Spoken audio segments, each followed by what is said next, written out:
this whole thing of vaccines and vaccine mandates is really bringing up an interesting question in the labor movement, especially when it comes to employer vaccine mandates. And I have to say, I don't really envy the position that many union leaders are in, having to deal with this dilemma right now. And to be clear, of course, I think people should get the vaccine.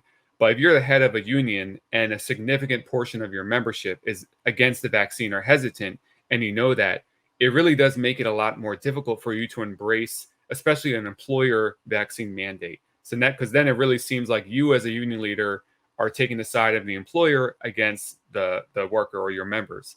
And so, recently Biden had said that all federal workers will be required to get a vaccine. And so Politico reported on the response from some of labor, saying labor leaders called the move premature, complaining that it would prompt a litany of requests of exemptions and fearing it would only further alienate a percentage of their membership that was already unlikely to get vaccinated, according to two people briefed on the discussions. And so some allies of Biden, like everyone remembers the firefighters union, I think they were the very first to endorse Joe Biden. They have already said straight up that they won't obey the mandates. And so the Politico article goes on to say, some unions say that because the vaccine has become so politicized, mandates from leadership would be less effective and only alienate certain members.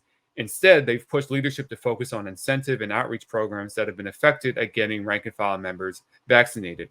Several unions have bargained with companies throughout the pandemic to provide perks to workers.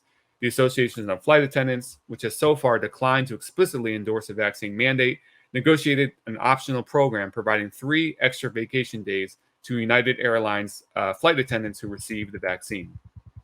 And so this is why I think it's so important for unions to have gotten out in front of this and been educating their members for a while and creating, kind of like the flight attendants have, in-house incentives. I think that is the most optimal approach, because you don't want a situation where workers are only hearing about vaccines from their employers and the union is just following their lead. Because again, then it seems like the union leadership is taking the side of the employers against the members. And so this situation does seem fluid. Originally, the American Federation of Teachers said they were against the mandate, but now I think this just came in yesterday. The president of AFT, Randy Weingarten, said they now support it. Let's look at a clip from her on Meet the Press talking about the vaccine mandates. You'd like to see a vaccine mandate, is my understanding, but what does that mean for the teachers union? So let me, first off, Chuck, thank you for having me on. And, I've been around the country this week. I was in Florida and Missouri as we were pushing a full court press for back to school. And the Delta variants are alarming, and the spread is alarming. And you've already said it's a pandemic of the unvaccinated. I'm not going to repeat what you or Dr. Fauci said. So let me just be personal for a moment, which is that vaccines are the single most important way of dealing with COVID. We've always dealt with, or since 1850, we've dealt with vaccines in schools. It's not a new thing to have immunizations in schools.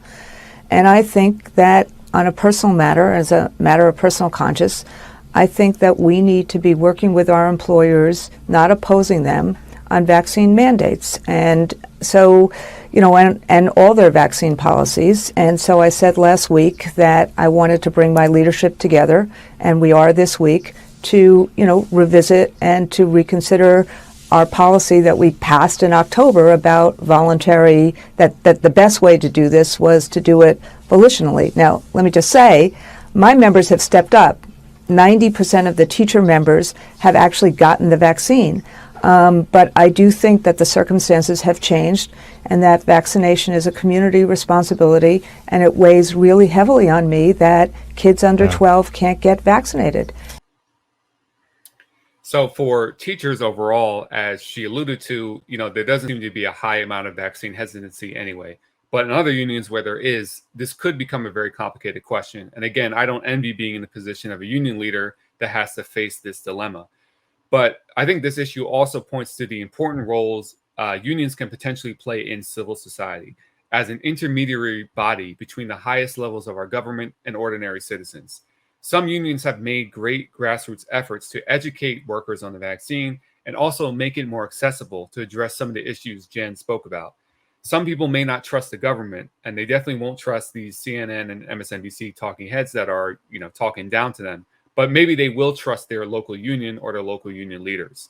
And I got the vaccine through my union, my teachers union. And, again, I wasn't vaccine hesitant, but the way we did it, if you remember, the show when I did the segment about the ventilation and the fans they were doing, and our union mobilized the day of action. And part of actually what we won from that wasn't just not going back too early.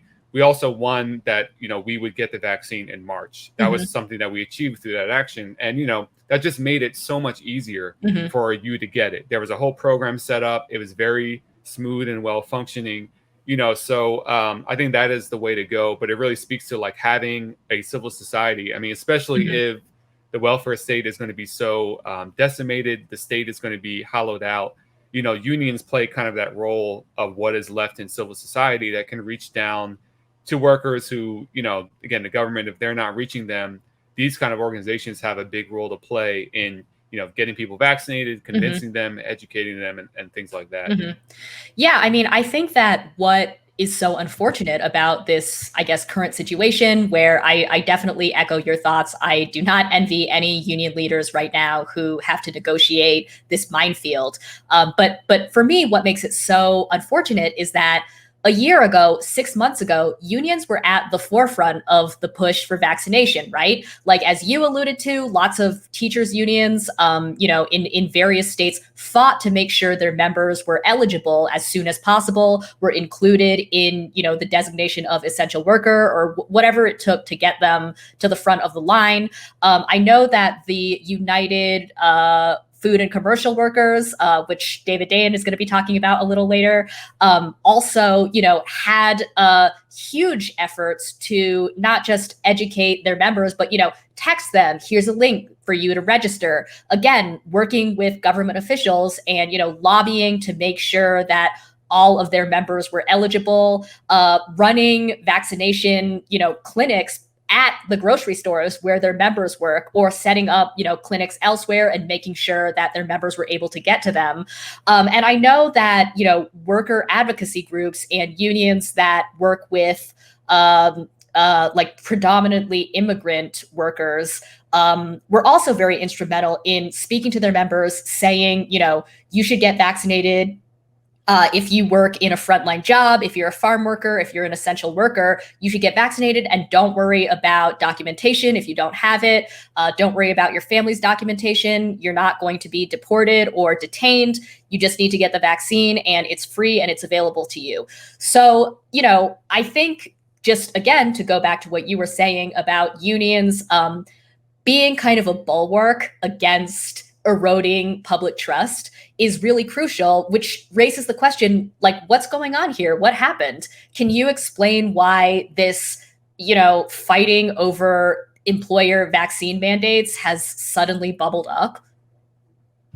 Well, I mean, I think it's bubbled up because finally Biden is signaling that he might make this a requirement. So yeah, I mean, because I think before it just wasn't really on the table. And so now, again, they've done a lot of work. I think there's been a lot of progress, but of course there still are just probably a large amount of union members not vaccinated. So I think now it's, coming to a head because, we're looking at maybe another big surge in cases, like another hard fall and winter. So I think, it's being put on the table in a much more real way now. And again, it's like, I was just saying, it's just there's no real easy answer because, again, like it's very easy to say, like, well, just make people get vaccinated. But again, like, technically, when you're elected as a union officially, like, you are there to represent your members' issues, interests and wishes. And it just raises this thing. Well, what if they want something that is counter to what you as a leader might think is the best choice? Again, I don't think that means reject vaccine mandates. I think that means that I'm not in a position where I have to make this decision, but it's complicated. But again, I mean, I think the unions that did more work on the front end of like educating and mobilizing members are probably in a better position to face this now than others. Right. Like Randy Weingarten pointed out, 90% of AFT members, I mean, that's huge, right? 90% of AFT members being vaccinated. That's like I mean, I can't think of any other group in the US that has that high of a vaccination rate right now, right? Right. Exactly. Yeah. Yeah. So, But I mean, to go back again to, this kind of idea of public trust, or what you were saying about unions having to kind of fill the gap or like act as a stopgap when the state is absent. Again, the US, capitalists in the US have been very intentional about undercutting unions, shrinking them down, just as they have with the social safety net. And that is a huge reason why public trust, as I said before, in the US is so low. We don't have social institutions anymore. Unions are kind of the last shred of, what used to be pretty robust social institutions hanging on. And I think that you're right. People have way more trust in, not just their fellow shop members, but also their union leaders than they do in the government, let alone their, employer. So again, I think that it's an unfortunate situation, which, in my mind can be traced back to just decades of neoliberal austerity and, shrinking down what should be public goods, what should be public institutions, to basically nothing, where we're now left with a completely desiccated social safety net, where people are put in horrible positions. right. And, it's also like, there's a strategy point here. It's like, even if in your head you're thinking, if you were vaccine hesitant, you're a dumbass, even if that's what you think, like, there's also the strategy of like, what's going to work? Like, do you really think like that CNN host, that kind of lecture is going to work? Or do you think some kind of incentive program, or maybe like playing the long game? I mean, there was someone actually on my block recently. It was actually more my girlfriend's doing than me. She's more persuasive. But, long story short, about 4 months ago, just against the vaccine, after, many conversations over time, they finally were persuaded to do it. And honestly, like, it couldn't have happened any other way than kind of like not being too pushy about it, them knowing us and trusting us. Right. I don't know. It's just kind of like, that's how it is. Yeah.